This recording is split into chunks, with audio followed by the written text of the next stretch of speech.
When Lily and Jack Sullivan vanished from their quiet suburban home on the morning of May 2, 2025, the community was shaken to its core. Two bright-eyed siblings, Lily, age 6, a budding artist with a deep love for butterflies, and Jack, age 4, a shy but fiercely loyal younger brother, seemed to have simply disappeared into thin air. But even more jarring than their sudden disappearance was the one person you'd expect to be screaming the loudest for answers wasn't screaming at all. Their mother, Malaya Brooks Murray, made the 911 call, but the voice on the recording wasn't frantic, it wasn't breathless, hysterical, or even rushed. It was calm, steady, robotic, as if she were reporting a lost parcel, not the loss of her own children. That tone, eerily devoid of emotion, would mark the beginning of what has become one of the most chilling and controversial missing persons cases in recent memory. At first, some believed she was simply in shock, her emotions numbed by trauma. But as hours turned into days, and days into weeks, the picture that emerged of Malaya wasn't one of a devastated mother consumed by grief. It was one of someone disturbingly composed, someone disturbingly quiet. She didn't appear at the vigils, she declined interviews, she avoided the press. While the rest of the community was blanketing neighborhoods with flyers, sharing social media pleas, and organizing search parties, Malaya remained largely detached, silent. And that silence spoke volumes. Then came the social media post that many say changed everything. Just 36 hours after the children were reported missing, Malaya's Facebook status suddenly changed from "in a relationship" to "single." No explanation, no post seeking help, no plea to the public, just a clinical shift, as though this were business as usual. When most parents would collapse in grief, Malaya Brooks Murray spoke in measured tones. While communities rallied and searched through dense underbrush and steep terrain, she quietly left the area. What kind of mother reacts like this? That question has haunted both investigators and the public ever since. It's a question that digs into the very core of what we expect from parents, especially in moments of crisis. When a mother loses her children, even temporarily, she cries, she begs, she runs toward danger, not away from it. But Malaya didn't cry publicly. She didn't beg. She didn't run. She withdrew. Experts in criminal behavior have long studied the psychological profiles of parents involved in suspicious disappearances. What they've learned is unsettling. When someone is complicit or has something to hide, their behavior often deviates from expected norms, not with overt deception, but with the subtle absence of what should be there. And in this case, what was missing was raw, visible grief. This isn't just a story about two missing children. It's about the haunting possibility that their own mother may know more than she's saying, and is choosing silence not out of sorrow, but self-preservation. In the absence of any physical evidence, the case has leaned heavily on behavioral analysis. Law enforcement officials, body language experts, and even cultural consultants have tried to understand the emotional dissonance Malaya displayed. What they uncovered only deepened the mystery. Her lack of urgency, her sterile interviews, and her refusal to engage with community support didn't just raise red flags, they rewrote the focus of the entire investigation. And perhaps most tragically, this silence has created a void that no one else can fill. As time passes and hope fades, the public is left wondering, was this the act of a grieving mother so paralyzed by trauma that she could not express herself? Or was this the silence of guilt, a silence crafted not by grief, but by calculation? What happened to Lily and Jack Sullivan? Did they simply wander into the unforgiving wilderness surrounding their home? Or does the truth hide behind a carefully constructed facade of normalcy, a truth their own mother refuses to speak about? In this episode, we unravel the case of Lily and Jack Sullivan, a case not just defined by what was lost, but by what was never said.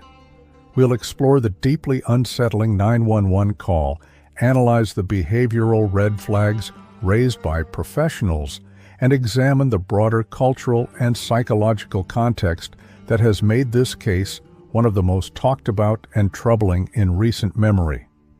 The disappearance of these two Indigenous children peels back layers of family dynamics, cultural expectations, and investigative failures that demand our attention.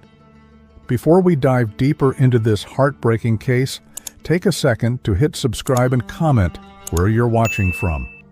Your support helps shed light on cases like Lily and Jack's that deserve attention, cases that might otherwise fade from public memory without justice or resolution. This is Last Seen Stories. I'm your host. And this is the story of two children who vanished without a trace, and the mother whose silence speaks volumes. The morning of May 2nd, 2025, began like many others in the quiet rural community of Lansdowne Station, Nova Scotia. Spring had finally taken hold after a long Canadian winter. The forests surrounding the Sullivan Martel home on Gairloch Road were coming alive with new growth. Lily Sullivan, 6 years old with bright eyes and an infectious laugh, and her 4-year-old brother Jack, still in diapers despite his age, lived with their mother Malaya Brooks Murray, stepfather Daniel Martel, and a 1-year-old half-sibling named Meadow. The family belonged to the Sipeknekatik First Nation, part of the Mi'kmaq community with deep roots in the region. The days leading up to their disappearance contained subtle warning signs that would only become apparent in retrospect. Lily had last attended school on Tuesday, April 29th. Wednesday had been a professional development day with no classes. Thursday and Friday, Malaya kept both children home, reportedly because Lily had developed a cough. On May 1st, just one day before they vanished, surveillance footage captured the children in public with family members in New Glasgow. They appeared healthy, normal, nothing to suggest the tragedy that would unfold within 24 hours. According to Daniel Martel's account, which would later face intense scrutiny, the morning of May 2nd began routinely. He and Malaya were in their bedroom with baby Meadow, while Lily and Jack were in the kitchen. Martel claimed Lily entered the bedroom several times before both children went quiet. The sliding door is silent when you open it, Martel would later tell investigators, suggesting the children had simply wandered outside unnoticed. A plausible explanation in isolation, but one that would soon collide with contradictory evidence and suspicious behavior. At precisely 10 a.m., Malaya Brooks Murray placed a call to the Royal Canadian Mounted Police. What happened during that call would become the first red flag in a case increasingly defined by them. Most parents who discover their children missing react with panic, their voices breaking with emotion, their words tumble out in disorganized patterns. They plead, they weep, they demand immediate action. Malaya did none of these things. Recordings of her 911 call reveal a woman speaking in measured, almost robotic tones.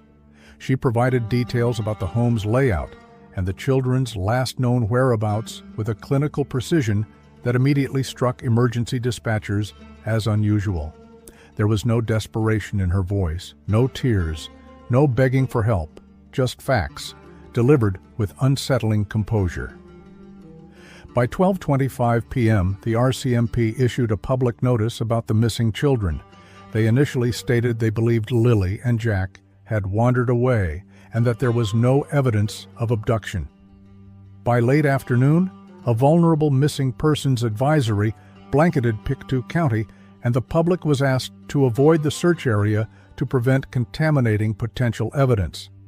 The response was immediate and overwhelming. Within 24 hours, over 100 volunteers joined RCMP officers in combing the dense woods surrounding the property. K-9 units tracked scents through underbrush. Drones with thermal imaging captured aerial views of terrain too dangerous to navigate on foot. Helicopters swept over the tree canopy, searching for any sign of the children. The search expanded to include 160 volunteers by May 4th, despite heavy rain that complicated efforts and washed away potential evidence. Mud turned to slick clay under searchers' boots. Visibility dropped. Hope began to wane. Daniel Martel made a public request for authorities to monitor nearby airports and the New Brunswick border, suggesting for the first time that the children might have been abducted rather than lost, a dramatic shift from the initial theory. For 5 straight days, the search continued around the clock. Thermal imaging drones took over when darkness fell. On May 5th, a possible footprint discovery briefly rekindled hope, prompting an expanded search in that area. But on May 7th, just 5 days after the children disappeared, the RCMP made a devastating announcement. They were scaling back search operations. The subtext was clear. After searching a 4 square kilometer area, they believed it was unlikely the children were still alive. The following days brought more grim developments. The RCMP's underwater recovery team searched nearby bodies of water, but found nothing. A makeshift memorial began forming outside the Stellarton RCMP detachment. Stuffed animals, candles, and handwritten notes to children the community now feared they would never see again. But as searchers combed through the forest, something about this case didn't add up. The evidence, or rather the lack of it, was starting to tell a very different story than the one initially presented. When children go missing, every second counts, every detail matters. And when those details don't align, investigators take notice.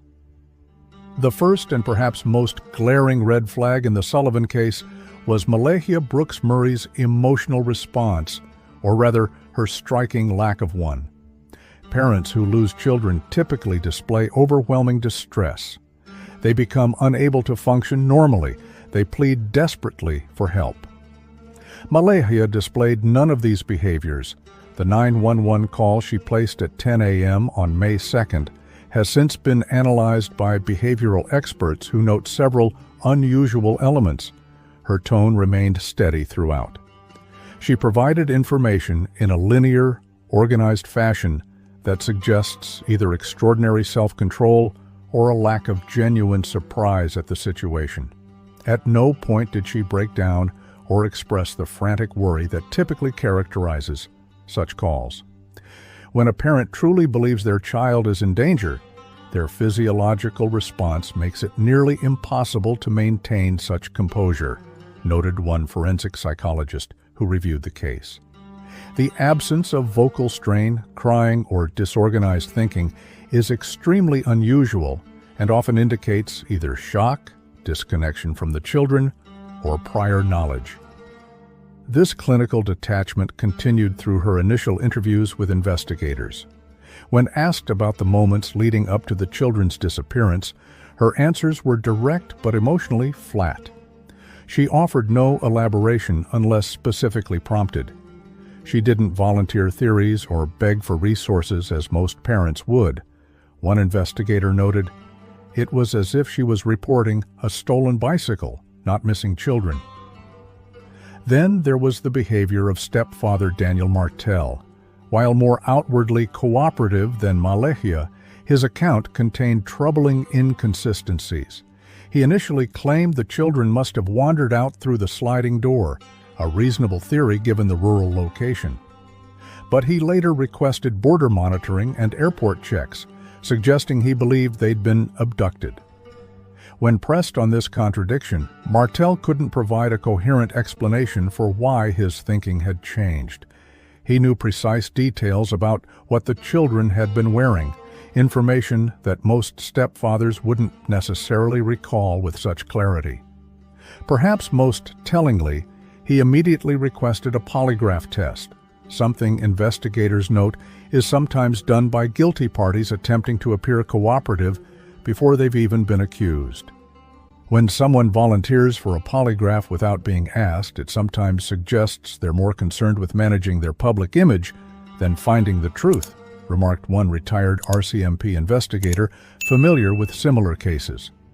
The family's home life showed other warning signs.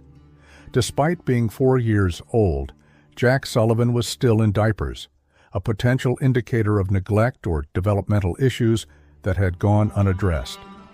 The family lived in relative isolation, with few close connections to neighbors or community members who might have noticed concerning patterns. Several neighbors, speaking anonymously to local reporters, described the household as chaotic and unpredictable. One mentioned hearing what sounded like a party the night before the children disappeared, music, voices, cars coming and going until late hours. When investigators followed up on these reports, both Malaya and Daniel denied having guests over. Another contradiction that raised questions about what really happened in those final hours before Lily and Jack vanished. Perhaps most disturbing was Malaya's decision to leave the search area entirely just days after her children disappeared. While hundreds of volunteers trudged through difficult terrain, enduring rain and exhaustion in hopes of finding her children, Malaya quietly departed to stay with family elsewhere. This action violated every expectation of parental behavior. Most parents would need to be physically removed from a search area. They would remain until the last possible moment, holding on to hope despite all evidence to the contrary. Malaya's willingness to leave while her children were still missing struck many as inconceivable. The family's isolated lifestyle created another layer of complication. Living on Gerlach Road, surrounded by dense forest damaged by Hurricane Fiona, the Sullivan Martell home existed somewhat outside the community's daily awareness. Few people regularly saw the children or interacted with the family. This isolation meant that warning signs that might have been noticed in a more connected setting went unseen. One former neighbor who had briefly lived nearby before moving described an uneasy feeling about the property. There was just something off about the place. Kids should be outside playing, making noise. But it was always so quiet there, even during the day when you'd expect children to be active. The official investigation, which began as a straightforward missing persons case, was quietly reclassified within days. The RCMP's Major Crime Unit took over, a step typically reserved for cases where foul play is suspected. This transition wasn't announced publicly, but internal documents later revealed the shift occurred just 48 hours after the children were reported missing. As the investigation intensified, Malaya's behavior became increasingly puzzling, adding yet another disturbing dimension to an already troubling case. In the Mi'kmaq culture, to which Malaya Brooks Murray belongs as a member of the Sepeknekatik First Nation, family connections form the bedrock of community identity. When tragedy strikes, extended family networks traditionally mobilize, providing both emotional support and practical assistance. Public expressions of grief are not only accepted, but expected. Community members gather to share in mourning, to offer strength through collective presence. This cultural context makes Malaya's behavior following her children's disappearance even more perplexing. While her community organized search parties, prayer circles, and support networks, Malaya retreated. While elders offered spiritual guidance and healing ceremonies, she remained absent. This rejection of cultural support systems represented not just an unusual personal choice, but a significant departure from deeply ingrained community expectations. In our traditions, no one faces loss alone, explained one Mi'kmaq elder who assisted with community response efforts. When children are involved, the entire community becomes their family.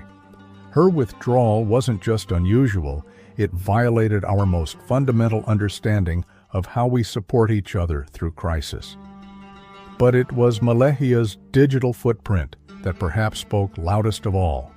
Just 36 hours after reporting her children missing, while search teams were still actively combing the woods, while hope remained that Lily and Jack might be found alive, Malaya changed her Facebook relationship status from in a relationship to single. The timing was shocking. While her children were potentially fighting for survival in the wilderness, while an entire community mobilized to find them, Malaya's priority appeared to be updating her relationship status. This action suggested either a profound disconnection from the gravity of the situation, or, more disturbing still, a calculated attempt to distance herself from Daniel Martel. Days later, she posted a comment that sent chills through those following the case. Children are easily abducted. Not a plea for help, not a message of hope, not a thank you to searchers. Instead, a clinical observation about the vulnerability of children to abduction, as if commenting on a news story rather than her own missing children. Behavioral analysts noted that this statement could be interpreted in multiple ways. It might represent a mother processing trauma through detached observation, or, more ominously, it could be an attempt to establish an alternative narrative, one that directed attention away from the family and toward an unknown abductor. Most telling of all was what didn't appear on her social media. No desperate pleas for information, no sharing of the children's photos, no gratitude to searchers, no expression of hope or grief. The typical digital behaviors of parents of missing children, constant updates, emotional appeals, sharing of search information, were conspicuously absent. This refusal to participate in public mourning rituals, particularly those with cultural significance to her heritage, struck many as profoundly unnatural. A mother separated from her children through tragedy typically seeks connection, comfort, and support. Malaya sought isolation. Her interviews with investigators followed a similar pattern of emotional detachment. When asked directly about her feelings, she provided brief, surface-level responses. When questioned about specific details of the children's last known activities, her answers were vague and sometimes contradictory. In one particularly telling session with a forensic psychologist, Malaya was asked what she thought might have happened to her children. Most parents in this situation offer multiple scenarios, often focusing on hopeful outcomes even against overwhelming odds. Malaya reportedly shrugged and said simply, "They're probably gone by now." The use of the word gone, ambiguous, detached, lacking the emotional specificity of a mother contemplating her children's fate, caught the psychologist's attention immediately. Not lost or taken, or any word that might suggest the possibility of recovery, just gone, as if their disappearance were already resolved in her mind. Her refusal to speak to media or make public appeals was equally striking. In cases of missing children, parents typically use every available platform to spread awareness. They give tearful interviews. They stand before cameras holding photos of their children. They beg for information, for help, for their children's safe return. Malaya did none of this. She declined all interview requests. She made no public statements. She issued no pleas for assistance. This silence created a vacuum that authorities and media struggled to fill, leaving the public with unanswered questions and growing suspicion. Forensic psychologists who specialize in parental behavior during child disappearances have noted that Malaya's actions represent a significant deviation from typical patterns. One expert consulted by investigators explained, when a parent's behavior diverges this dramatically from expected emotional responses, we have to consider two primary possibilities. Either they're experiencing a severe dissociative reaction to trauma, or they have knowledge about the situation that they're concealing. Another behavioral analyst pointed out that the consistency of her detachment argued against simple shock or dissociation. Traumatic dissociation typically fluctuates. We would expect to see moments of emotional breakthrough, crying jags, outbursts, periods of more typical grief response. The sustained nature of her detachment suggests something more deliberate. This case has so many layers that need to be examined. If you're finding this analysis valuable, please hit the like button and share this video to help others understand the complexities involved. Cases like this one remind us how crucial it is to look beyond surface appearances when children's lives are at stake. What begins as a missing persons case can quickly evolve when evidence, or the lack of it, points to darker possibilities. For Lily and Jack Sullivan, this transition happened with unusual speed. The RCMP initially presented the disappearance to the public as a likely case of children wandering off in the woods. But internal communications, later revealed through media requests, tell a different story. The Major Crime Unit was involved from the very first day, an unusual step for what was ostensibly a simple case of lost children. This early involvement of specialized investigators suggests authorities harbored suspicions from the beginning, suspicions they chose not to share publicly while the search was ongoing. By May 7th, just 5 days after the children were reported missing, the RCMP made a critical announcement. They were scaling back the search operation. The official statement cited the unlikelihood of finding the children alive after such time in the wilderness. But behind closed doors, investigators had reached a different conclusion. When we scale back a search for missing children this quickly, it usually means one of two things, explained a former RCMP search coordinator who was not involved in this case. Either we've found evidence suggesting they're no longer in the search area, or we've developed information indicating they were never there to begin with. The search had been exhaustive. Over 160 volunteers had combed a 4-square-kilometer area surrounding the family home.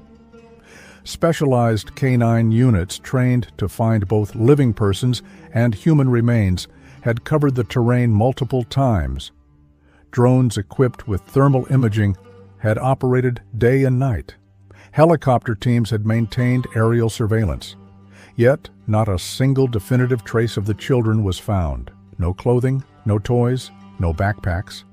Nothing to suggest two young children had wandered into those woods. This absence of physical evidence became, paradoxically, one of the strongest pieces of evidence in the case. Children who become lost typically leave a trail, dropped items, footprints, disturbed vegetation. Young children in particular tend to shed clothing, lose shoes, or drop carried items as they move. The complete absence of physical evidence in the search area is significant, noted one criminal investigator with experience in similar cases. It strongly suggests the children were either removed from the area entirely before the search began, or they never entered the woods at all. On May 5th, searchers did discover what appeared to be a single boot print in an area of soft ground. This finding prompted renewed hope, and an expanded search operation focused on that sector. But subsequent analysis proved inconclusive. The print could not be definitively linked to either child, and no additional prints or evidence were found nearby. As the investigation progressed, authorities began quietly gathering other forms of evidence. They requested dashcam footage from vehicles that had traveled along Gairloch Road between April 28th and May 2nd. They confirmed through surveillance video that the children had been seen with family members in public on May 1st, just 1 day before their disappearance. This timeline verification was crucial. It established that the children were alive and well the day before they vanished. It also narrowed the window during which something happened to them, something that left no trace in the surrounding woods, despite one of the most intensive search operations in Nova Scotia's recent history. The RCMP's underwater recovery team searched nearby bodies of water, but found no evidence. This careful elimination of possibilities gradually shifted the focus back to the family home and the adults responsible for the children's care. Investigators faced a challenging scenario. Without physical evidence of what happened to Lily and Jack, they had to rely heavily on witness statements that contained troubling contradictions. Daniel Martel initially claimed the children must have wandered out through the sliding door while he and Malaya were in the bedroom with the baby. Yet, he later expressed concern about potential abduction, suggesting the children might have been taken across provincial borders. when questioned about this shift in narrative, Martel could not provide a consistent explanation. He knew specific details about what the children had been wearing: Lily in a purple nightgown with unicorns, Jack in green dinosaur pajamas, details that seemed unusually precise for a stepfather who claimed to have been in another room when they disappeared. Malaya's statements were equally problematic. In her initial report, she suggested the children had been playing in the kitchen before going silent. But in later interviews, she mentioned they might have been playing in their bedroom first. These may seem like minor discrepancies, but in a case with no physical evidence, such contradictions take on greater significance. Perhaps most telling was the complete absence of the children's personal items from the search area. If Lily and Jack had indeed wandered into the woods, they would have taken something with them: a favorite toy, a blanket, something. The fact that nothing belonging to the children was found outside the home raised serious questions about whether they had ever left the house at all. By May 28th, the RCMP publicly confirmed the children had been seen in public with family members on May 1st. This announcement came with a renewed request for dashcam footage from Gerlach Road, a sign that investigators were looking closely at the possibility that the children had been transported away from the property by vehicle. Search efforts continued sporadically through May and into early June, with smaller groups of volunteers focusing on areas of interest. But with each passing day, the investigation moved further from a missing persons case and closer to a potential homicide inquiry. The central question remained: what happened to Lily and Jack Sullivan in the hours between their last confirmed sighting on May 1st and the 911 call on the morning of May 2nd? And why had the woods surrounding their home, searched more thoroughly than almost any area in recent memory, yielded not a single trace of their presence?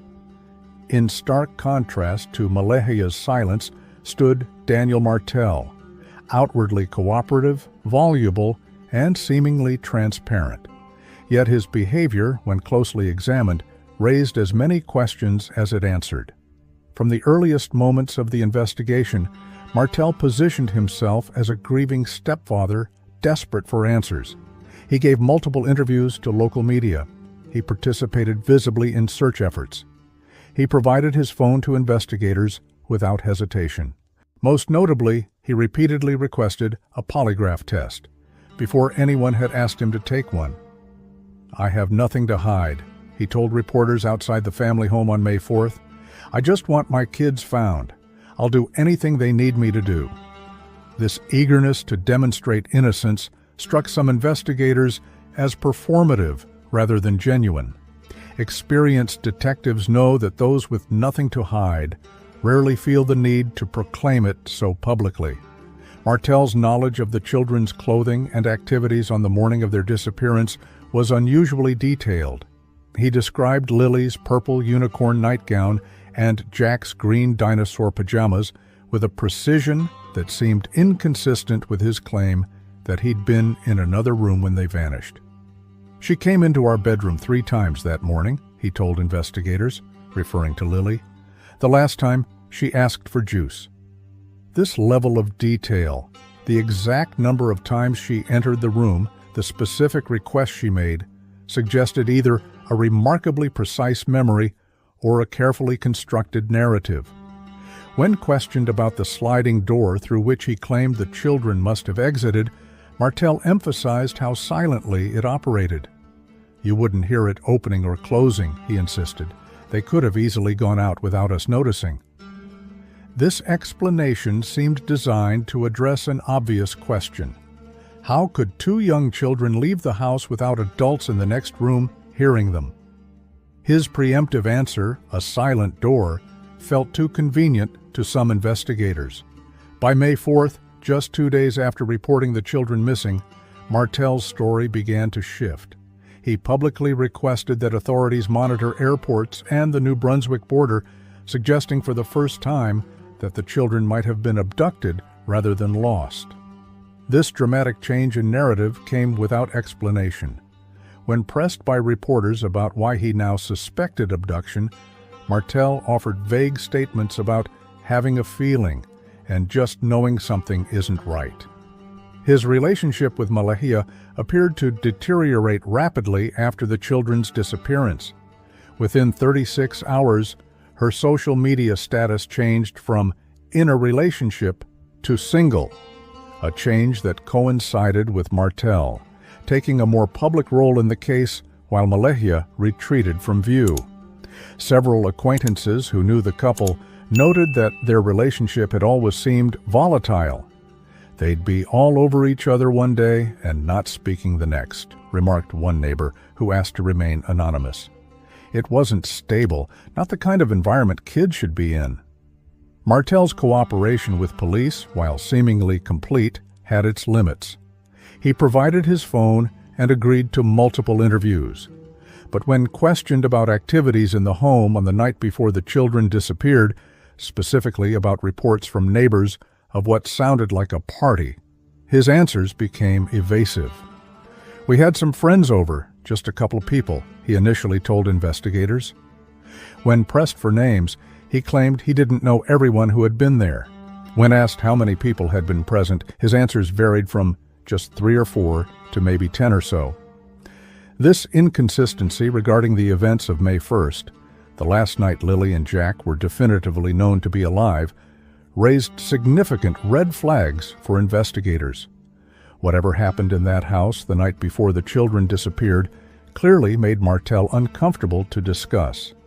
His focus on public perception was evident throughout the investigation. He regularly positioned himself in front of cameras during search efforts. He made emotional appeals that struck some observers as performative rather than genuine. He carefully cultivated an image of a devastated stepfather doing everything possible to find the missing children.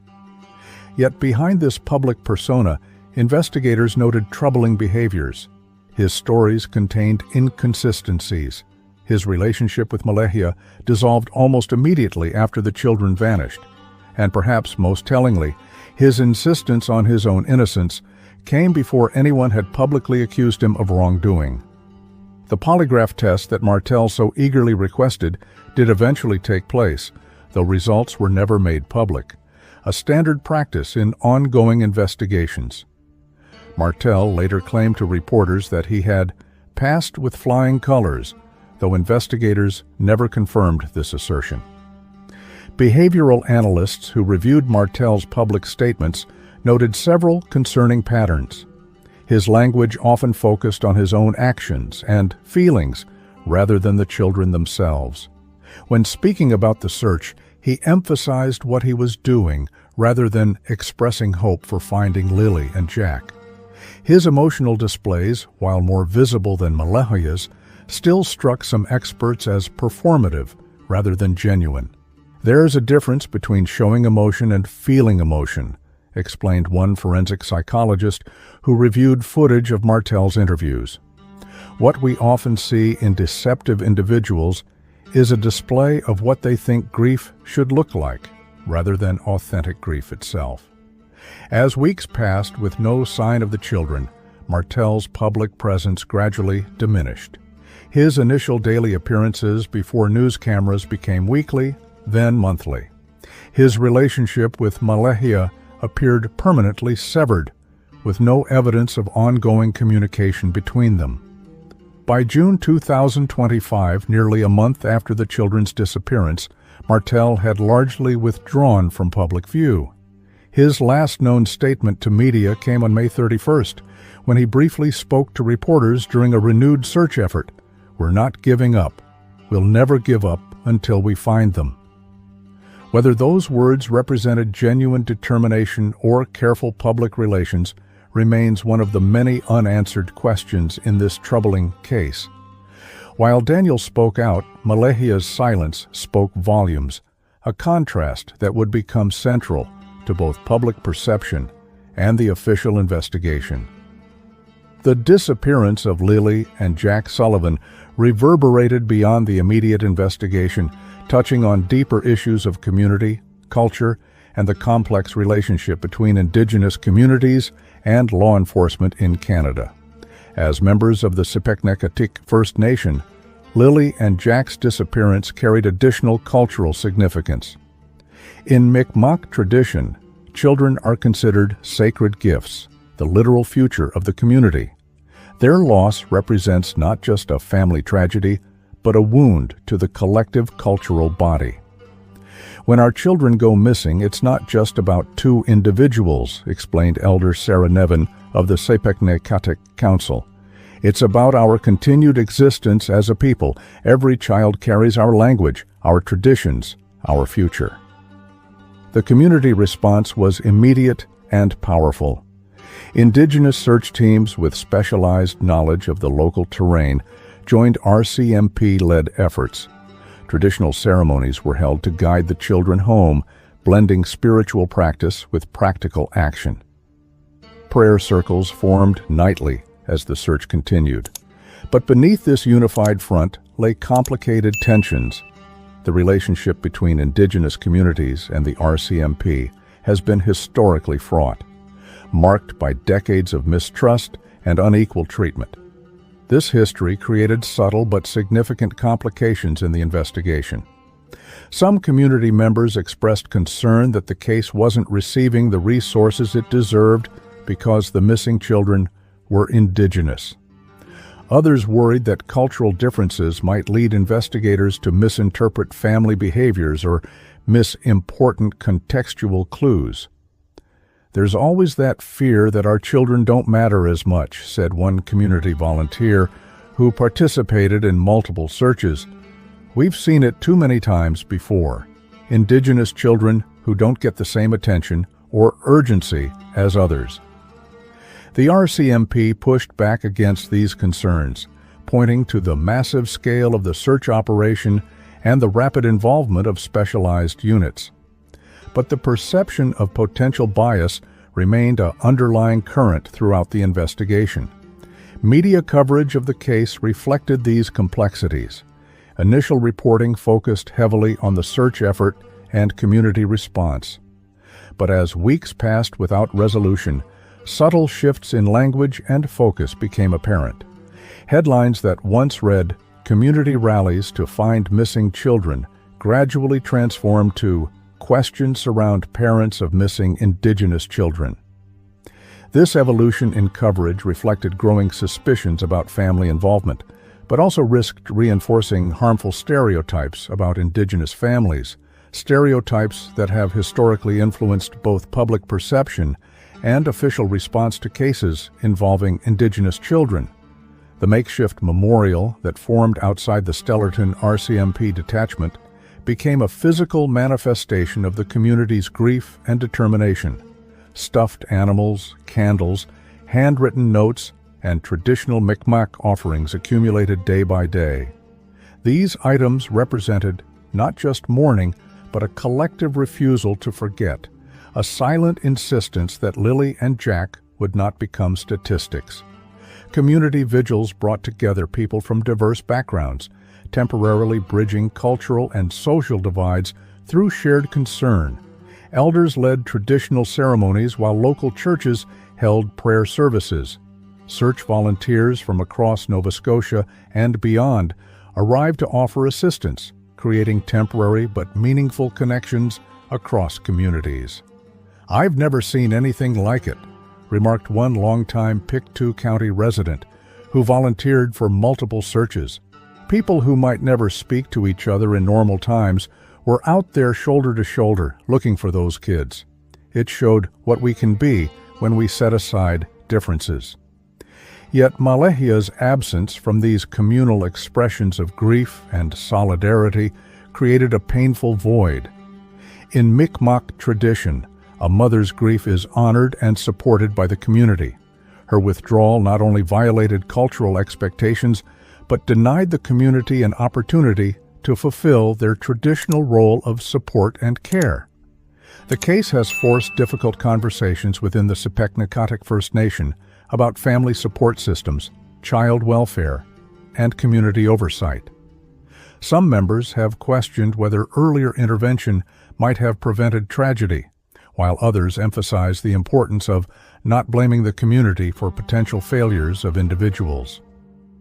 "We need to ask hard questions about how we protect our children," said one community leader who requested anonymity due to the sensitivity of the ongoing investigation.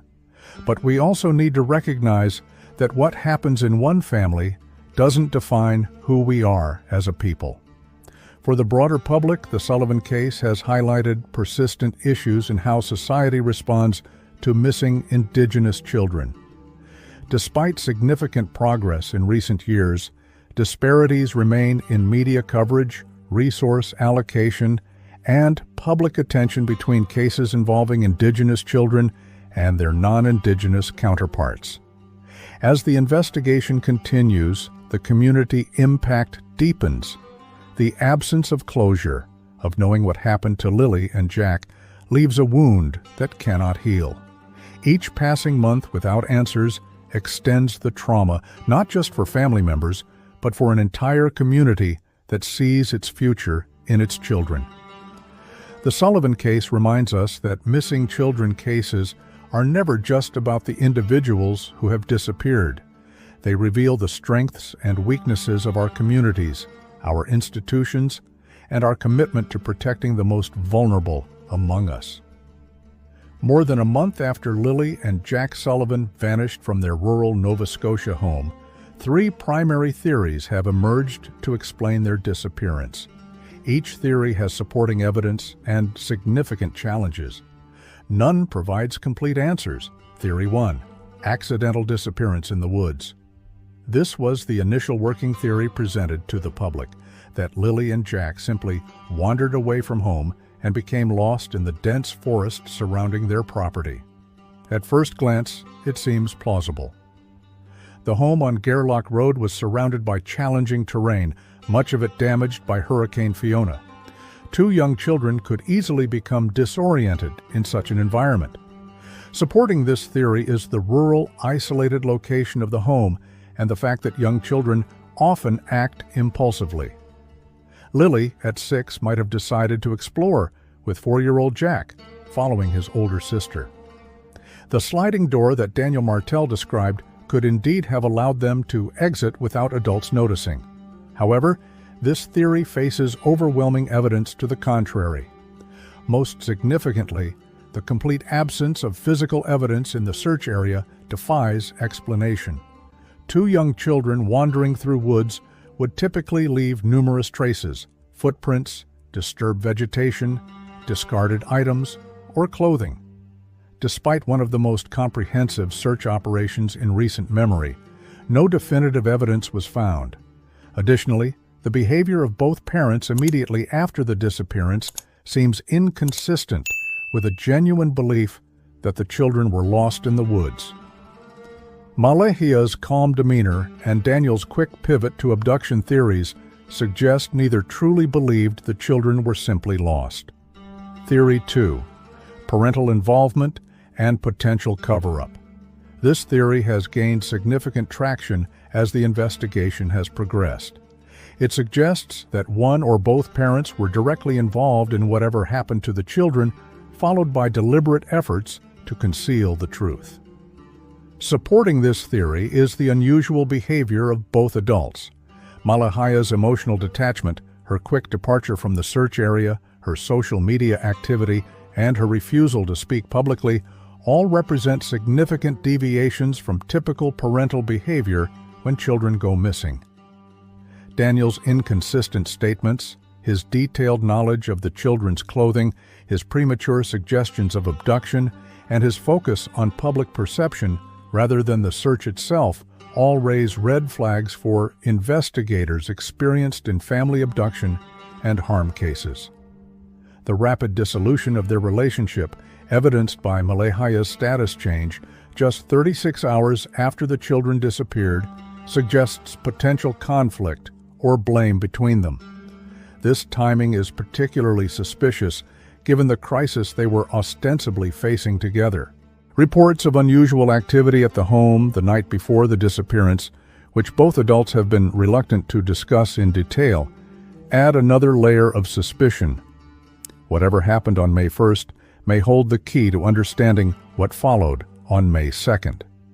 The most significant challenge to this theory is the absence of direct evidence.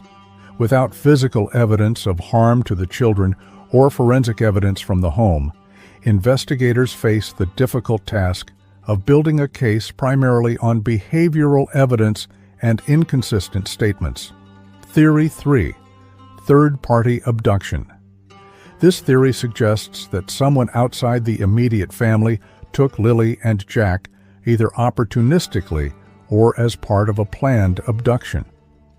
Daniel Martell himself suggested this possibility when he requested monitoring of airports and the New Brunswick border. Supporting this theory is the complete absence of the children's remains or evidence in the search area, which could be explained by their removal from the region entirely. The request by investigators for dashcam footage from Gairloch Road suggests they are considering the possibility that the children were transported away by vehicle. However, this theory faces significant challenges. The remote location makes an opportunistic abduction highly unlikely. Someone would have had to specifically target this isolated home. No evidence of forced entry was reported. No suspicious vehicles were noted in the area by neighbors. And perhaps most tellingly, neither parent initially behaved as though they genuinely believed their children had been taken by a stranger. The most compelling evidence comes from the behavior of the adults closest to the children. As former FBI profiler John Douglas famously noted, "If you want to understand what happened to the victim, study the people closest to them." In the Sullivan case, the behavior of both Malaya and Daniel deviates significantly from expected patterns when children genuinely go missing through accident or third-party abduction. Behavioral analysts consulted in similar cases often point to specific indicators that raise concern: emotional detachment, inconsistent statements, preemptive defensiveness, rapid relationship changes during crisis, and attention-seeking behavior that focuses on the adult rather than the missing child. The Sullivan case displays all of these warning signs. The significance of silence in criminal investigations cannot be overstated. Malaya's refusal to speak publicly, to participate in searches, or to make emotional appeals for her children's return represents one of the most unusual aspects of this case. While silence itself is not evidence of guilt, the pattern of withdrawal and emotional detachment is highly unusual for a parent genuinely seeking the return of missing children. From my analysis of the evidence available, the theory of parental involvement appears most consistent with the known facts. The behavior of both adults, the lack of physical evidence in the search area despite exhaustive efforts, the rapid involvement of the major crime unit, and the subtle shift in investigative focus all point toward this difficult conclusion. This doesn't necessarily mean both adults were equally involved. One scenario consistent with the evidence would be that something happened to the children, accidentally or intentionally, followed by a cover-up that both adults participated in to varying degrees. Their subsequent behavior and relationship breakdown could reflect conflict over responsibility or differing approaches to managing the aftermath. Whatever the truth, the central fact remains heartbreakingly clear.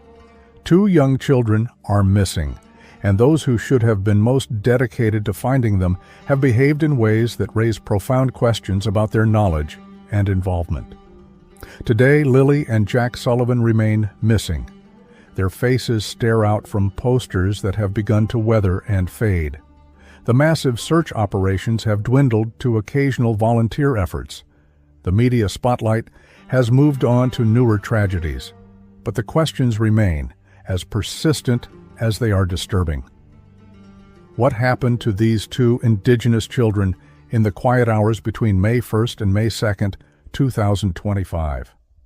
Why has their mother maintained such resolute silence? What truths lie behind the stepfather's contradictory statements? And perhaps most importantly, will justice ever come for Lily and Jack? The investigation continues, though much of it now happens away from public view. The RCMP's Major Crime Unit still classifies the case as active. Investigators continue to review evidence, conduct interviews, and pursue new leads as they emerge. But without a significant breakthrough, the chances of resolution diminish with each passing day. For the community that rallied so powerfully in those first crucial days, the absence of closure inflicts its own trauma. The children's disappearance has left a wound that cannot heal without truth, a void filled with questions rather than answers. The Sullivan case highlights critical issues that extend far beyond this single tragedy.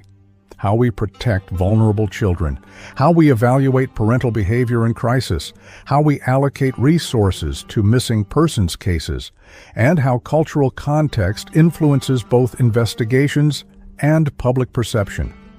For those of us who examine such cases from a distance, the Sullivan disappearance serves as a sobering reminder that the most dangerous threats to children often come not from strangers or wilderness, but from those entrusted with their care.